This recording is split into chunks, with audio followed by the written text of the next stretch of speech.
Kuna msemo wa Kiswahili unasema mali bila daftari hupotea bila sababu, na ndivyo ilivyo kwenye fedha zako. Kama hutafuatilia jinsi ambavyo unatumia fedha zako, ni rahisi sana kupoteza fedha na kutokujua ni kwa jinsi gani ambazo umezitumia. Huwezi kufanya mabadiliko katika fedha zako kama hujui ni kwa jinsi gani unavyozitumia. Kwa hiyo inabidi ufuatilie fedha zako kwa usiku, uzifuatilie kwa wiki, uzifuatilie kwa mwezi. Hata ikiwezekana uzifuatilie kwa miezi mitatu ili kuangalia ni katika hali gani, ni katika maeneo gani ambapo hela hizo umezitumia, na kuangalia kama hizi fedha ambazo umezitumia huko zinakupa kesho yako iliyo njema au zinakupa matumaini ya kuweza kufikia kile ambacho unatamani kukifanikisha katika maisha yako. Kwa hiyo leo tutazungumzia njia 3 muhimu ambazo unaweza ukazitumia na ukaweza kufanikiwa katika kufuatilia fedha zako.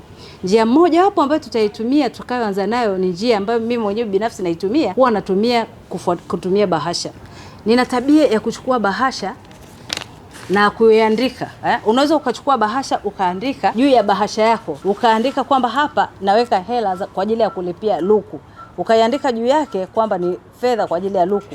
Ninapoweka fedha huku kwa ajili ya luku, ninahifadhi mahali nikijua kabisa kwa mwezi huu hela husika kwa ajili ya matumizi ya luku nimeshazitenga na ninazokuwa nimeziweka pembeni. Lakini pia huwa ninachukua bahasha nyingine na iandika mtungi wa gasi kwa ajili ya mambo jikoni. Tunajua jinsi ambavyo gesi inaisha bila kutoa taarifa. Kwa hiyo mimi sitaki kuwa na stress. Kwa hiyo ninakuwa nimeshatenga hela kabisa kwa ajili ya kulipia gesi pindi tu inapomaliza muda wake. Lakini pia huchukua bahasha nyingine na kuiandika DAWASA kwa ajili ya kulipia bili za maji zinapokuja. Hii inanisaidia kutokuwa na stress kabisa kwa sababu ninakuwa nimeshatenga zile fedha kabisa kwa ajili ya kulipia. Tunipata tu bili ya maji, huchukua hela na kulipia. Lakini huchukua bahasha nyingine na kuandika mshahara wa dada yule anayenisaidia pale nyumbani pamoja na kaka. Kwa hiyo hii naiandika ni mishahara kwa ajili ya kaka na dada anayenisaidia pale nyumbani. Ninakuwa nimeshatenga ile bahasha yangu.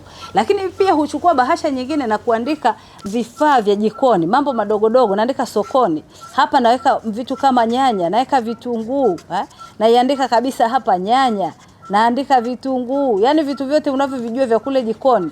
Ninakuwa nimetenga fedha kwa ajili ya matumizi ya mwezi na ninakuwa nimeihifadhi katika bahasha hii. Kwa hiyo ndivyo jinsi ambavyo ninavyotenga hela zangu kwa mwezi kwa kutumia bahasha. Kwa hiyo unaweza ukatumia njia hii katika kuweza kukusaidia kufuatilia matumizi yako. Lakini njia nyingine ambayo unaweza ukaitumia katika kufuatilia matumizi yako, unaweza ukawa unatembea na kalamu na daftari. Utakuta kwenye handbag yangu au utakuta kwenye chombo changu cha usafiri ni lazima nina kalamu na daftari. Chochote ninachokifanya kila siku lazima niandike kwenye notebook yangu. Kwa hiyo huwa ninaandika tu tarehe kwenye notebook yangu. Alafu naandika matumizi ambayo siku hiyo nimeyafanya. Matumizi. Kwa hiyo hata kama nimeenda sokoni nikanunua nanasi, lazima niliandika hapa nilinunua nanasi na nimeandika na nimenunua ni kiasi gani. Kwa siku hiyo na kwa tarehe hiyo huwa ninakiorodhesha kwenye karatasi yangu. Ili inanisaidia mwisho wa siku wiki inapoisha na kuja kuangalia kama matumizi yangu niliyoyafanya katika wiki ni sawa na jinsi ambavyo nilikuwa nimepangilia katika bajeti yangu ya wiki au katika bajeti yangu ya mwezi. Kwa hiyo huwa ninatembea, yani utanikuta kila mahali ninapokuwa lazima niwe na kalamu na lazima niwe na daftari na kuorodhesha vitu vyote ambavyo ninakuwa nimetumia fedha katika siku hiyo katika kununua. Lakini njia nyingine ambayo ninatumia katika kufuatilia matumizi yangu, natumia kompyuta hasa kwenye Excel.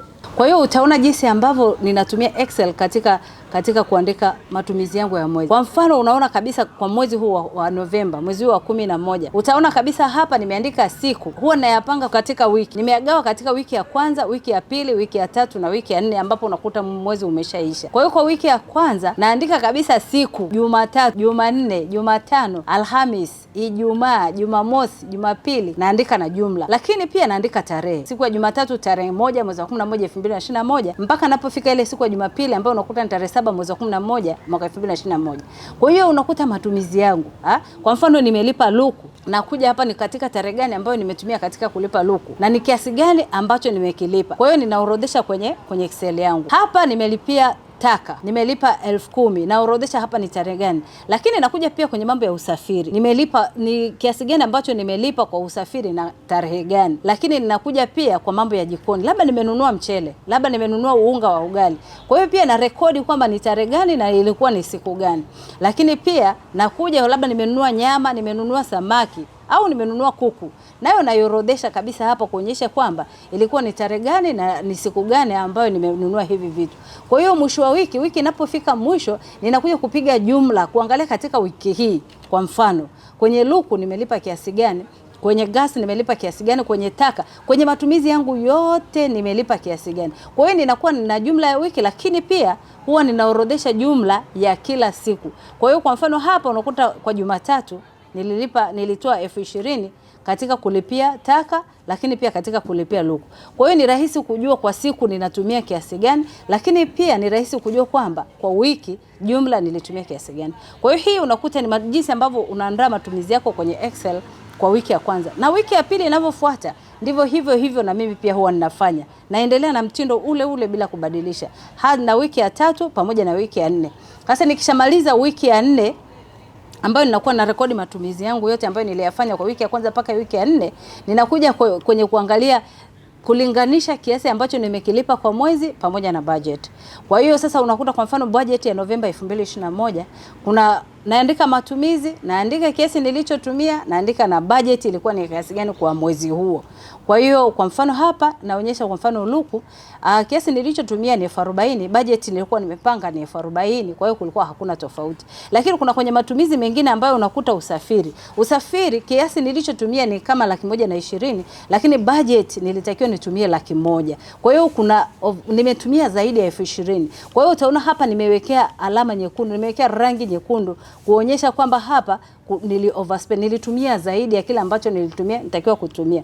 Kwa hiyo mwisho wa siku unakuja kukaa kuangalia katika usafiri ni maeneo gani ambayo nilienda sana, nilitembelea sana kiasi kwamba mpaka bajeti ya usafiri ikawa imeenda juu, ili niweze kupitia bajeti yangu ya mwezi unaofuata ya mwezi wa 12 na kuweza kufanya marekebisho. Ndivyo hivyo hapa unakuta kwenye maji nilikuwa nimebudget kwamba nitatumia 30,000, lakini nimelipa 40,000. Kwa hiyo unaona hapa kabisa kwamba nimetumia zaidi ya kiasi cha 10,000. Kwa hiyo inawezekana kwamba kukawa kuna bomba lina shida au kuna kitu gani ambacho kimetokea mpaka bili yangu ya maji imeongezeka. Kwa hiyo ndivyo jinsi ambavyo ninavyofuatilia matumizi yangu na kuyafanyia marekebisho na kuangalia kwamba ni kiasi gani niweze kuyarekebisha. Kwa hiyo mimi ninakushauri kwamba unaweza ukatumia njia hizi 3. Unaweza ukaamua kutumia bahasha au unaweza ukatembea na kalamu na daftari katika kufuatilia matumizi yako ya kila siku. Kwa lolote lile ambalo unalifanya ukaandika ili likusaidie kuja kufanya tathmini mwisho wa wiki. Lakini pia unaweza kama una kompyuta unatumia ofisini au unayo kompyuta nyumbani, unaweza ukatumia Excel, ambavyo vyote hivi vikakusaidia katika kufuatilia matumizi yako. Ni vizuri sana kufuatilia matumizi yako kwa sababu yatakupa mwelekeo wa namna jinsi ambavyo unavyotumia fedha zako. Bila kufuatilia matumizi yako ni rahisi kupoteza hela bila kujua kwamba umepoteza vipi. Naamini utaweza kuchagua njia mojawapo kati ya hizi 3 ambazo nimezizungumzia, ambayo itakuwa ni rahisi kwako kwa ajili ya kufuatilia matumizi yako kila siku ili uweze kufanya maamuzi sahihi kuhusiana na fedha zako. Nakushukuru sana kwa kunisikiliza na Mungu akubariki sana. Asante.